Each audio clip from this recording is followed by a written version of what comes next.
The Live Financially Savvy podcast was created by Atiya, the savvy accountant. She is a CPA, CA, and certified financial educator instructor. She has a passion for building generational wealth and wants to help you and others to do the same. She's created the podcast to help others live financially savvy, lower your debt, and build your net worth using techniques you learned here from others doing amazing things to live financially savvy. Hey, it's Atiya, aka the Savvy Accountant. Welcome to episode 1 of Live Financially Savvy. So, I wanted to kick this episode off giving a little background story of myself and what led to my financial journey. So, I'm going to talk about my background, some of my financial struggles that I had, and basically just give you a background on why I launched this podcast. The premise behind Live Financially Savvy is to get you guys to build generational wealth and live your best financial lives. And I think the best way to do that is to explain my journey and where it started. And so that's what episode 1 is going to be about. So, my background, my name is Atiya. I go by the Savvy Accountant online, and I've been a CPA CA for the past 13 years. I actually am from Montreal, Canada. I'm of Trini and Jamaican descent. I think I coined the word Trini Jakin. So my father is Jamaican and my mother is from Trinidad. And so you get me and my siblings, the Trini Jakin mix. And so I am the eldest of 5.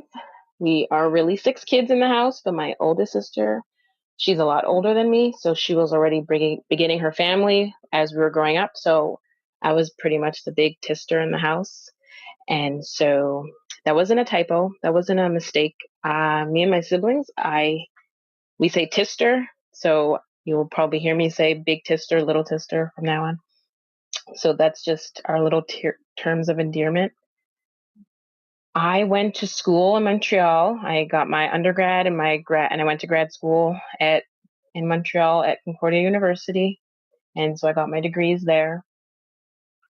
And I basically worked in Big Four. I worked in the private industry, and I've been living in the States for about 9 years now. So I moved to the States and kind of started my family here. And so me and my immediate family, we live in the US now.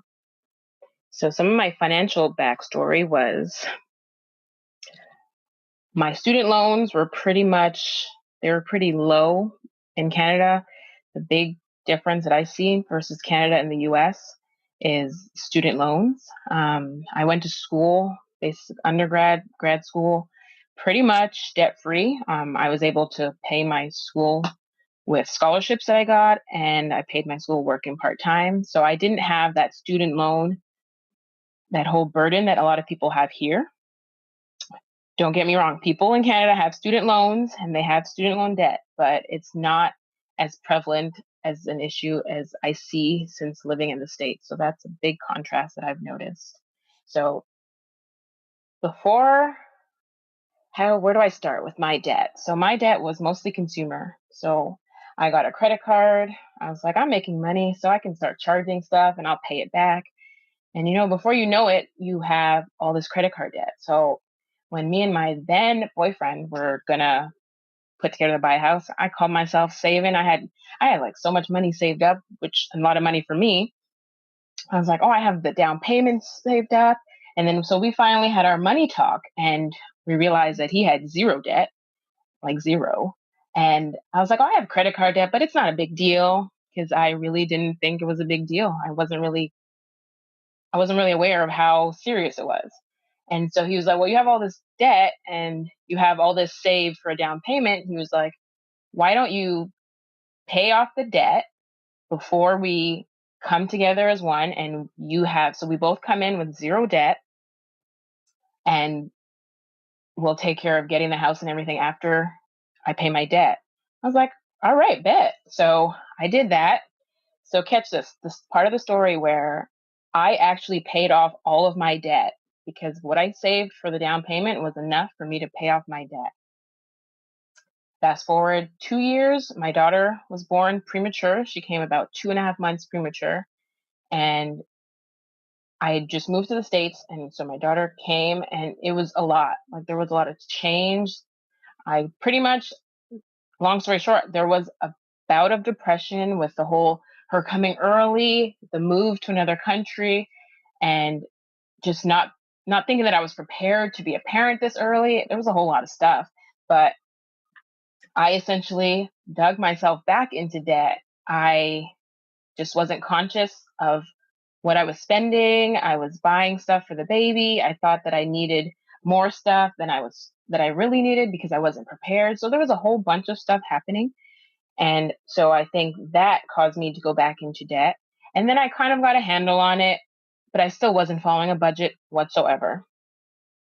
So then fast forward maybe 2, 3 years, and this next part, I don't think I've shared it with anybody, but this is what really catapulted me to changing my financial spending, my habits, and just to get a grasp of everything. So, my baby sister wanted to go to med school. It was her dream to go to med school. And I remember she called all of us to tell us that she got accepted. And it was like a big thing. It was a big deal, obviously. It was like, of course, it's a big deal. Your baby sister's got accepted to go to med school. And she was going away to med school, and so she needed money. You need money to apply to medical school. So she's going to school in the States. And that's when it hit me that my spending, I really had nothing saved. So I had great paying job. I had a high paying job. I think I thought I was saving. I was investing in my 401k, but I wasn't really doing anything self-managed. I wasn't doing anything on my own. And it honestly, it it wasn't my situation per se, but I took it on personally. Her being my baby sister, her needing help, and me having two income household, we had no real debt because we both thought we were coming into this debt free. I came in debt free and then I got some more debt, which my husband didn't really, yeah, he didn't really have a part in that. That was all me. And it was just, it was embarrassing. It was hurtful that I couldn't help her. I felt really bad. I felt like I had let her down, that I couldn't contribute anything. And so literally after that, I basically was like, I got to turn this around. Like, this can't be what I worked so hard for, what I have such a good paying job for. And besides my sister, I have kids that I want to teach values to about money. And I was working in accounting and I was handling people's money, and I was great handling their money, but my money situation was not up to par. And so that basically was the catalyst of the negative thing that happened to me that just made me change and turn around and say that I'm going to do this better. So I basically started budgeting. I created my healthy money menu and I decided to stick with it. That's my budget. I decided to stick with it and I was intentional with it. I listed everything that I was spending. I listed everything that I needed to pay down. I found out that I had about $32,000 in consumer debt that was so unnecessary it was embarrassing for me to admit that I had $32,000 of debt that I didn't really have anything to show for it. So I just made it a point that I was going to pay it all down, that I didn't care what it was going to take, but this was not going to be my story 6 months from now. And I know some people hear 32,000 and that's not a lot. And if you could pay that in 6 months, you weren't in that bad of a situation. And I'm not here to say that I was in the worst situation, but it wasn't the situation that I wanted for myself. And so I was able to pay down the $32,000 in about 4.5 months by sticking to my budget, by basically tightening up my budget and looking at where I was overspending. So I cut down on subscriptions that I was not using. And basically, I stopped eating out that much. I started making grocery lists because I would just go to the grocery store without list and just go shopping, which is probably not the best thing to do.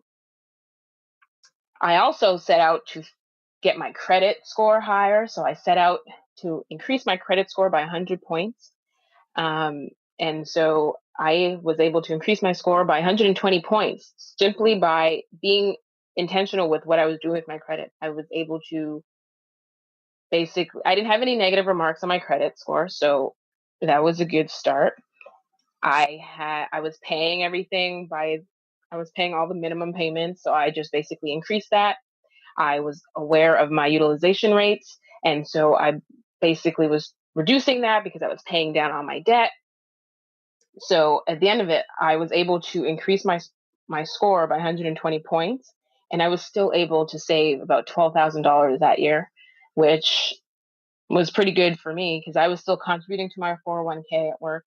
And so to me, I just started making the intentional steps to get my money life in order. And that's basically what created my whole passion to get this information out there because I realized that this world is probably easy to attain, but people don't know about it. And so my purpose was to just do that, to just create this podcast so that people could hear my story, people could hear other stories, and just get their financial life in order. And I just want everybody to start living financially savvy. And that doesn't mean the same thing to everybody, but it definitely means that everybody is able to live the life they want to live without worrying about debt, without worrying about if they're living paycheck to paycheck. And I just want people to realize that once they take control of their money,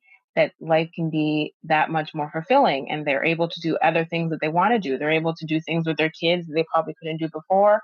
They're able to do things for themselves that they probably couldn't do before. And so I just wanted this episode to give you kind of a backstory of where I'm coming from, what my story was, and what everything had to do with. So that was my episode 1. I want you to like, rate, and subscribe. I want you to drop any comments that you have for me, and I'm going to be sure to read them. You can reach out to me at the Savvy Accountant across social media or Live Financially Savvy, whatever is easier for you. I'll get the messages. And so thank you so much for listening. And I just want to let you know that I have a lot of interesting podcast episodes lined up. I have a lot of guests lined up that's going to help you with your life insurance. It's going to help you with real estate. That's going to help you with debt payments. That's going to help you with student loans. And I just want you to know that I'm going to have topics for everybody so that in every situation that you're in, you're going to be able to tackle it and live financially savvy. So thank you. And I'm waiting to hear from you guys. Bye.